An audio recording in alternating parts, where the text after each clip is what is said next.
49वें दिन आरोपी अतीक अहमद के बेटे को झांसी में आखिरकार एसटीएफ ने जवाबी कार्रवाई में ढेर कर दिया। एनकाउंटर आखिर कैसे हुआ और पुलिस की टीम में कौन कौन लोग शामिल थे, देखिए यह खास रिपोर्ट। बड़ी खबर आप देख रहे हैं, अतीक के बेटे असद का एनकाउंटर हो गया है।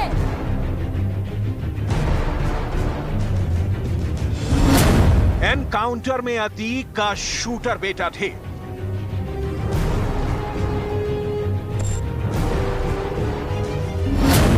उमेश पाल हत्याकांड का मोस्ट वांटेड असद मारा गया।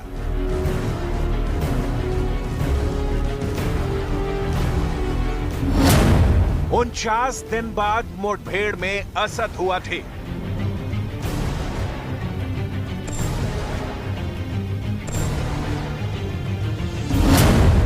झांसी में एसटीएफ की टीम ने किया एनकाउंटर।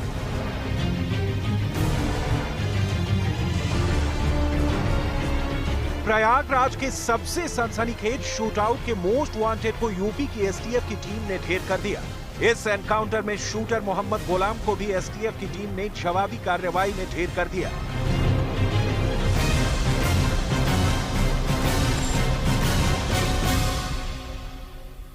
काफी मेहनत के बाद एसटीएफ की टीम ने फाइनली इनको ट्रैक डाउन करने में इनको सफलता प्राप्त हुई। हमें पहले से जानकारी थी कि इनके पास सोफिस्टिकेटेड वेपन्स हैं, तो एसटीएफ टीम पूरी तैयारी के साथ थी। और झांसी में आज जो मुठभेड़ हुई इसमें असद और गुलाम जो इस घटना के प्रमुख शूटर्स थे वो मारे गए हैं। इस घटना को पूरे देश ने लगभग लाइव देखा था क्योंकि सीसीटीवी फुटेजेस उपलब्ध थे। पूरे 49 दिन बाद असद का सामना झांसी में यूपी की एसटीएफ की टीम से हो गया और मौके पर ही मुठभेड़ के दौरान उसे ढेर कर दिया गया। यूपी पुलिस के मुताबिक इस मुठभेड़ में विदेशी असलहे भी बरामद किए गए। अच्छे बहुत ही मैंने जैसा बताया कि फॉरेन मेड वेपन्स हैं। 1.455 ब्रिटिश बुलडॉग रिवॉल्वर है और एक वॉल्थर P88 पिस्टल है। ये दोनों वेपन्स बहुत ही रेयर हैं और सामान्य रूप से नहीं मिलते। उमेश पाल हत्याकांड के बाद से ही अतीक के शूटर बेटे की तलाश की जा रही थी। उस पर 5 लाख का इनाम भी था। इसके साथ ही शूटर मोहम्मद गुलाम पर भी 5 लाख का इनाम था। यूपी पुलिस के मुताबिक इस एनकाउंटर का नेतृत्व डिप्टी एसपी नवेंदु और डिप्टी एसपी विमल ने किया। जांच एजेंसियों के मुताबिक 49 दिन की फरारी के दौरान असद अतीक अहमद से संपर्क में था। इधर प्रयागराज की अदालत में अतीक की सुनवाई चल रही थी। इस दौरान जैसे ही अतीक के पास असद के एनकाउंटर की खबर मिली, वो फफक कर रोने लगा। यूपी पुलिस को असद का सुराग तब मिला जब दिल्ली के संगम विहार इलाके में छापेमारी की गई। इस छापेमारी में असद तो फरार हो गया, लेकिन उसे लॉजिस्टिक सपोर्ट करने वाले बदमाश खालिद की गिरफ्तारी कर ली गई। फिर स्पेशल सेल ने कई सारे इनपुट यूपी एसटीएफ को साझा किए थे। सूत्रों के मुताबिक दिल्ली के संगम विहार इलाके में बदमाश खालिद के घर में 27 फरवरी से 14 मार्च तक असद रुका था। उसके साथ शूटर मोहम्मद गुलाम भी था। इस दौरान खालिद ने इन दोनों की जमकर खातिरदारी की थी। रोजाना पार्टी की जाती थी। उसके बाद 14 मार्च को असद और मोहम्मद गुलाम खालिद के घर से निकल गए थे, जिसके बाद 29 मार्च को यूपी की एसटीएफ ने इस घर में छापा मारा, लेकिन असद नहीं मिला। लेकिन उसका मददगार खालिद मिला, जिसने ऐसी बात कबूली जिससे पुलिस असद के गिरेबान तक पहुंच गई और झांसी में जवाबी कार्रवाई के दौरान उसे ढेर कर दिया गया।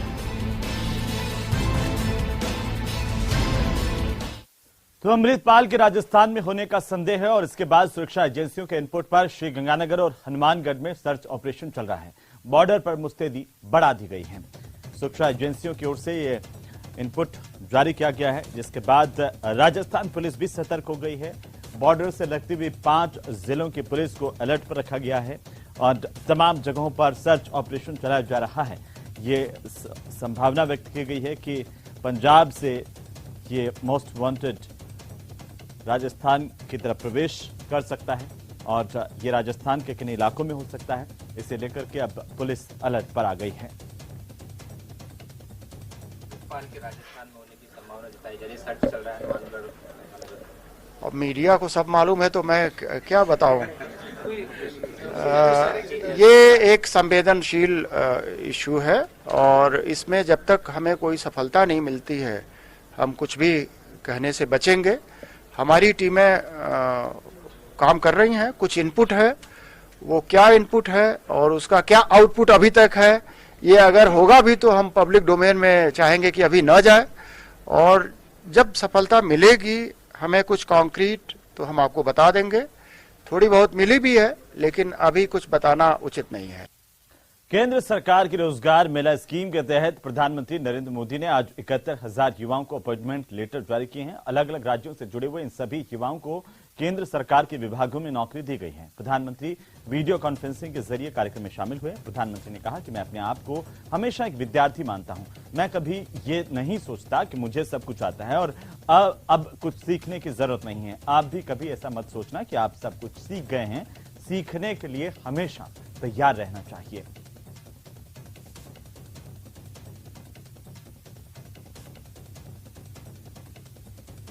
विकसित भारत की संकल्प से सिद्धि के लिए हमारी सरकार युवाओं की प्रतिभा और ऊर्जा को सही अवसर देने के लिए प्रतिबद्ध है। केंद्र सरकार के साथ ही गुजरात से लेकर असम तक, उत्तर प्रदेश से लेकर के महाराष्ट्र तक एनडीए और भाजपा शासित राज्यों में सरकारी नौकरी देने की प्रक्रिया तेज गति से चल रही है। कल ही मध्य प्रदेश में 22,000 से ज्यादा शिक्षकों को नियुक्ति पत्र सौंपे गए। ये राष्ट्रीय रोजगार मेला भी युवाओं के प्रति हमारे कमिटमेंट का प्रमाण है। साथियों, आज भारत दुनिया की सबसे तेज रफ्तार से आगे बढ़ने वाली अर्थव्यवस्था है। तो वहीं केंद्रीय गृह मंत्री अमित शाह ने गुरुवार को जम्मू कश्मीर की सुरक्षा को लेकर के गृह मंत्रालय में एक उच्च स्तरीय बैठक की है। समीक्षा बैठक में अध्यक्षता एनएसए अजीत डोभाल, जम्मू कश्मीर के एलजी मनोज सिन्हा और गृह सचिव अजय भल्ला के साथ ही डीजीपी जम्मू कश्मीर दिलबाग सिंह और एमएचए केंद्रीय सशस्त्र पुलिस बलों के अन्य वरिष्ठ अधिकारी भी शामिल हुए। अमित शाह को केंद्र सरकार और केंद्र शासित प्रदेश प्रशासन के सुरक्षा अधिकारियों की ओर से जम्मू कश्मीर में मौजूदा कानून व्यवस्था की स्थिति पर एक विस्तृत प्रस्तुति दी गई। पीटीआई के सूत्रों से कहा गया कि नियंत्रण रेखा और अंतर्राष्ट्रीय सीमा से लगे हुए क्षेत्रों में स्थिति, सीमा पार से घुसपैठ की कोशिशों और अल्पसंख्यक समुदाय के सदस्यों को निशाना बनाने के प्रयासों पर भी बैठक में चर्चा की गई।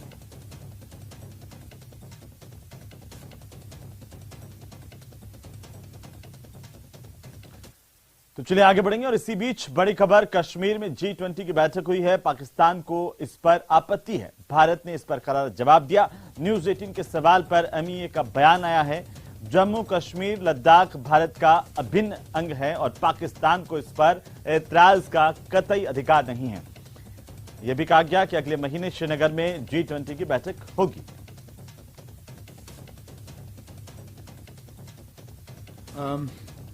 शैलेंद्र, आपने पूछा, एक पाकिस्तान स्टेटमेंट था, उनका एक बयान था। देखिए, G20 के बारे में उन्होंने एक्चुअली कमेंट दोनों इश्यूज पे की थी, दोनों जगह के बारे में, श्रीनगर में। ये जो G20 के जो इवेंट्स हो रहे हैं, ये जो मीटिंग्स हो रही हैं, ये पूरे भारत में और मतलब भारत के हर क्षेत्र में हो रही हैं, ऑर्गेनाइज की जा रही हैं।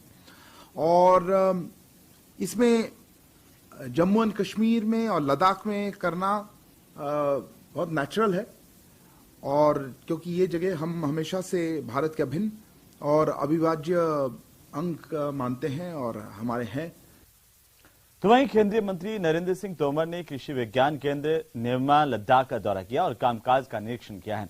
उन्होंने केवी वैज्ञानिकों और सूक्ष्म सिंचाई सुविधाओं के साथ ही कृषि चारागाहों के विकास में उनकी भूमिका की सराहना की है। उन्होंने पुरस्कार विजेता लद्दाख ग्रीन हाउस परियोजना का निरीक्षण किया। भूमि बंदोबस्त के मुद्दों पर केंद्रीय मंत्री ने अधिकारियों और संबंधित विभागों को सर्वेक्षण करने और मुद्दों को जल्द से जल्द हल करने के लिए संभावित कदमों का पता लगाने के निर्देश दिए हैं। हमारे ऑनरेबल प्रधानमंत्री जी और हमारे कैबिनेट मिनिस्टर एग्रीकल्चर का जो नेचुरल फार्मिंग पे जो हमें फार्मिंग पे जो हम जोर दे रहे हैं, उस चीज़ को हमने चांगतांग जैसे एरिया में उनको बढ़ावा देने के लिए हमने आज कुछ नेचुरल फार्मिंग के हमने डिस्ट्रीब्यूशन करवाए। बिसाइड दैट हमने मिलेट्स का जो इंटरनेशनल मिलेट्स ईयर का जो हमारे चांगतांग के लिए एक ये बहुत इनोवेशन होगा अगर यहाँ पे मिलेट्स आता है। चलिए आगे बढ़ेंगे और इसी बीच सिरोही से बड़ी खबर आ रही है, जहां पर एक ट्रैक्टर ट्रॉली के पलटने से हादसा हुआ है और 3 श्रद्धालुओं की मौत हुई है। 12 से ज्यादा लोग इस सड़क हादसे में घायल हुए हैं। जालोर के सियाना गांव से गौतम ऋषि महादेव मंदिर के मेले में जा रहे थे तमाम लोग और इसी दौरान हादसे का शिकार हुए हैं। शिवगंज के बागजीन मार्ग पर यह हादसा हुआ। बड़ी जानकारी इस वक्त की, सभी घायलों को सिरोही के ट्रॉमा सेंटर लाया गया है। सूचना पर पुलिस मौके पर पहुंची है। बहरहाल सबसे बड़ी खबर हम आपको बता रहे हैं, 3 श्रद्धालुओं की जान गई है। सिरोही से बड़ी खबर, सड़क हादसे में 3 श्रद्धालुओं की मौत हुई है। जालोर के सियाना गांव से गौतम ऋषि महादेव मंदिर के मेले में तमाम लोग जा रहे थे, इसी दौरान सड़क हादसे का शिकार हुए। शिवगंज के बागजीन मार्ग पर यह हादसा हुआ है। सभी घायलों को सिरोही के ट्रॉमा सेंटर ले जाया गया, जहां पर उनका इलाज शुरू किया गया है। सिरोही से बड़ी खबर है, बड़ी जानकारी, जहां पर एक सड़क हादसा हुआ है। ट्रैक्टर ट्रॉली के पलटने से सड़क हादसा हुआ है। 3 श्रद्धालुओं की मौत हुई है।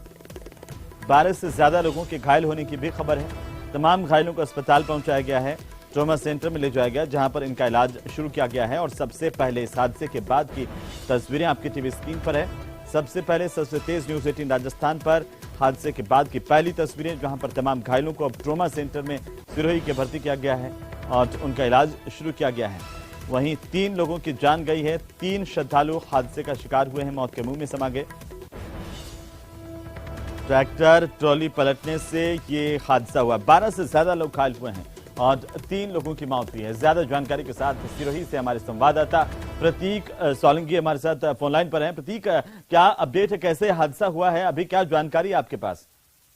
जी अमन, बिल्कुल बताना चाहूंगा, ये मामला जो है सिरोही के जो गौतम ऋषि महादेव का जो मेला चल रहा है, ये सभी श्रद्धालु जो है जालोर के सियाना गांव से ट्रैक्टर ट्रॉली में भरकर कम से कम 25 से 30 लोग जो है ट्रैक्टर ट्रॉली में भरकर वहां से जो है सिरोही आ रहे थे। लेकिन शिवगंज के बागसीन मार्ग पर जो है अचानक अनियंत्रित होकर ट्रॉली जो पलट गई, जिसके कारण जो है 18 से 20 लोग तो गंभीर घायल हुए हैं और 3 श्रद्धालुओं की जो है मौके पर ही मौत हो चुकी है। और लगातार उन घायलों को जो है सिरोही के ट्रॉमा सेंटर और शिवगंज के सरकारी अस्पताल में ले जाया गया है और लगातार जो है अफरा तफरी मची हुई है और पूरा अस्पताल प्रशासन जो है मौके पर मौजूद है। सभी घायलों का इलाज किया जा रहा है। लेकिन कहीं ना कहीं देखा जाए तो ये सब लापरवाही जो है यातायात नियमों की पालना नहीं करने से जो साफ तौर से जो प्रत्यक्ष दृष्टा में जो सामने आई है। जी प्रतीक, ये जो हादसा हुआ, तमाम लोग कहाँ से थे, उनके बारे में कोई जानकारी मिल पाई है? और जो घायल हुए हैं उनके स्वास्थ्य को लेकर के, उनकी स्थिति को लेकर के भी कोई खबर है? जी बिल्कुल, यानी कि अहमद बताना चाहूंगा कि इसमें से ये सारे जो थे जालोर जिले के जो है सियाना गांव के बताए जा रहे हैं और गौतम ऋषि महादेव मंदिर का जो 3 दिवसीय मेला जो चल रहा है, ये सभी श्रद्धालु वहां पर जो है 3 दिवसीय के लिए पड़ाव डालने के लिए वहां पर जा रहे थे। लेकिन ट्रैक्टर जो है ये अनियंत्रित होकर जो पलट गया, जिसके कारण ये पूरा हादसा हुआ है। वहीं जो घायलों का इलाज जो है लगातार बिल्कुल प्रतीक, नजर बनाए रखिए, लगातार अपडेट हम आपसे लेते रहेंगे। बहरहाल बहुत शुक्रिया तमाम जानकारी के लिए हमारे साथ जुड़ने के लिए।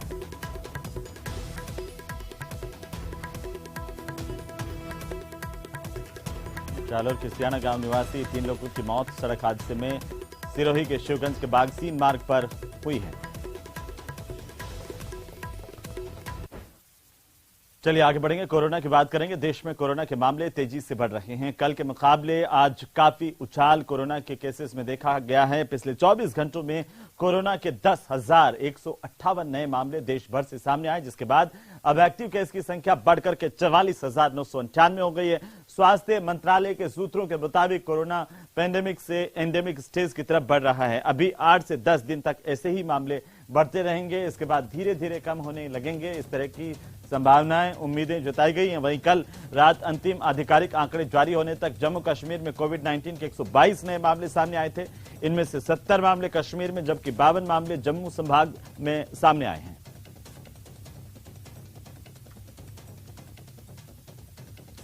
तो कोरोना को लेकर के सबसे बड़ी अपडेट है। पिछले 24 घंटे में 10,158 नए मामले सामने आए हैं। देश भर में इस तरह से अब कोरोना के मरीजों की संख्या बढ़कर 44,000 से ज्यादा हो गई है और यह आशंका जताई गई है कि अभी 1-2 हफ्ते तक इस तरह से ये मामले और ज्यादा तेजी के साथ बढ़ सकते हैं। इसके बाद ही इनके कम होने को लेकर के उम्मीद जताई गई है।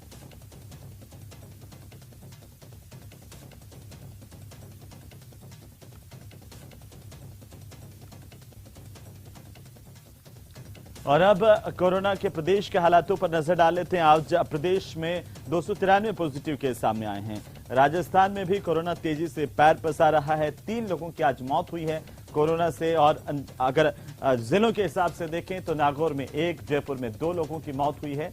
जयपुर में आज कुल 121 मामले अकेले गुलाबी नगरी में सामने आए हैं। उदयपुर में 17 मामले सामने आए हैं। सीकर में 24 है। जोधपुर में 27 केस सामने आए हैं। अलवर में 10 केस है। बीकानेर में 18 नए मरीज कोरोना के मिले हैं। तो चित्तौड़गढ़ में 17 मरीज कोरोना के सामने आए जो पॉजिटिव है। अब तक प्रदेश में एक्टिव मामलों की संख्या भी लगातार अब बढ़ती नजर आ रही है।